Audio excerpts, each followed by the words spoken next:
This might be a hot take, but I hate tipping. That's not to say I don't tip. I do tip. I always tip 20% or more. This is just giving an excuse for a certain type of business to pay you under the minimum wage and expecting customers to pick up the slack, which, I don't know, just seems wrong to me. But whenever I try to explain that, people kind of assume that I, don't tip.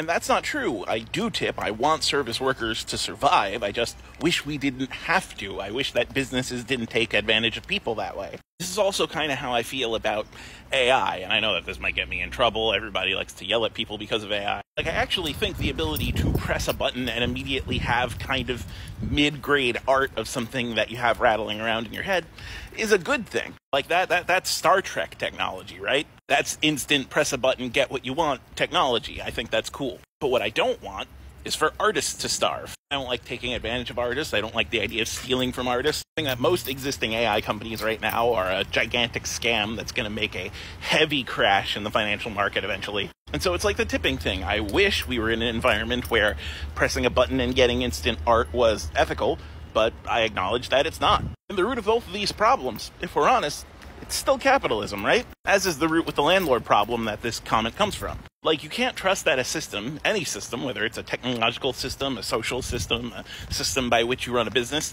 you can't trust any system to not get exploited. And you would think a functioning government would make it so that those exploitations happen as little as possible, right?